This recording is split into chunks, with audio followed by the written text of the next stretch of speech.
Let's have a conversation about gaming.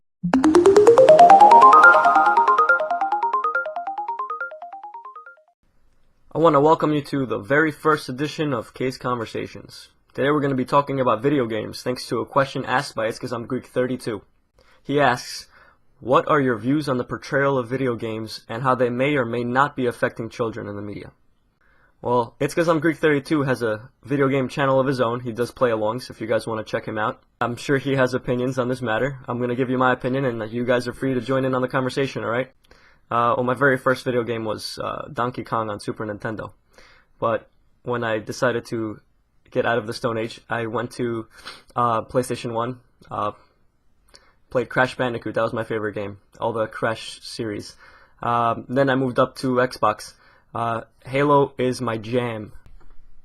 Then I got into Call of Duty, and I've been playing Madden too.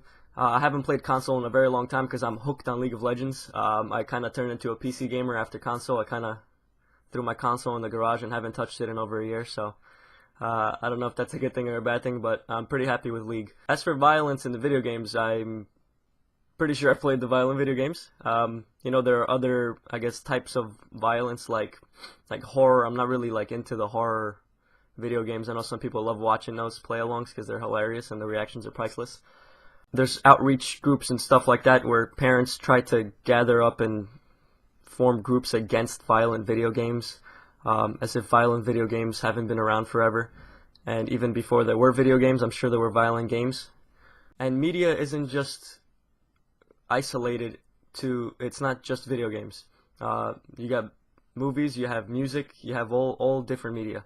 And you have news. News is violent all the time. All they talk about is murders and robberies and war. So if you want to talk about violence in the media and how it's affecting our kids, you gotta include all of those things. But for the sake of the question, let's just stick to video games then. So like I said, I've been playing video games for a while. A lot of them were shooters. I have no violent bone in my body. I'm a peace guy, peace first. If I see a fight, I break it up. I feel like it's in the nature of the person, regardless of what they do during the, certain situations, like if you're born into a war-torn country, I'm sure you're going to have some connection to violence. It doesn't make sense to say that you're going to have a kid playing a video game and then he's going to go out and shoot people because he was shooting people in the video game. If the kid's going to be violent, he's going to be violent regardless of playing the video game or not. For ages, kids have been violent towards each other. There's playground fights going on. There's kids torturing animals. There's kids going up to be in the military because they enjoy war. I was talking to a kid the other day who said, I'm really big on war. I'm a war guy. And this kid was like 8 years old. What do you mean you're a war guy? You have no idea what a war is. And this is from reading books and playing Call of Duty that he said that.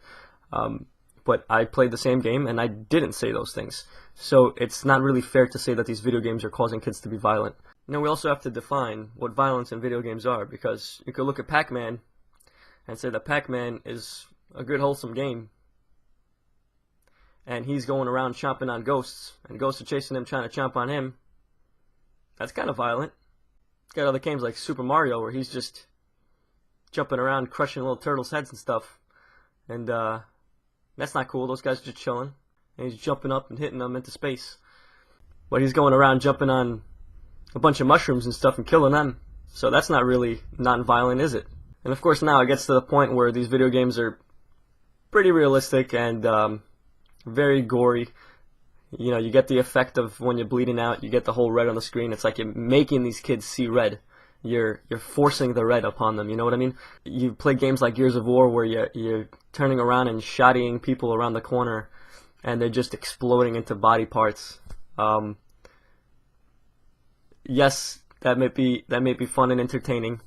Yes, it might be the nature of the kid not to be violent, so he's just playing a video game, which is my case. I played Gears of War and I didn't turn out violent. There is a good point to be made though about the violence in video games. It does desensitize you to the violence. Seeing it and playing it and being immersed in it, it takes away the shock factor. So if you were to see something similar in real life, you wouldn't have the same reaction as if you were, not to say innocent, but if you hadn't played those games and had gotten desensitized to the material. So in that sense, I do think that's kind of a bad thing. Although our world is torn apart by war and shootings happening every day, even in local news and stuff. So the desensitivity does have a positive factor in that these kids won't be traumatized as easily. But at the same time, it won't have that effect that will cause them to rebel against the violence, because it's something so out of their nature and so out of their norm in the past that they've had, that they'll actually want to do something to prevent it or to stop it in the future, or be a part of the solution. So in conclusion, it looks like there's two sides to the story. You got the side that says that it does create violence in the kids. The other side that says, I played the violent video games that I didn't turn out violent, so I'm the proof that that doesn't work. But I think both of those have the underlying connection of desensitizing children to violence. And I think that's what needs to be looked at. I think that's what we need to be careful with, because that's going to have an effect on the other parts of their lives and on how they react to things that they see in real life. So please join the conversation right below. Give me your upcoming questions. Maybe I can answer them in future videos. Hopefully we get a good thread going. All right, and I'll see you guys on the next episode.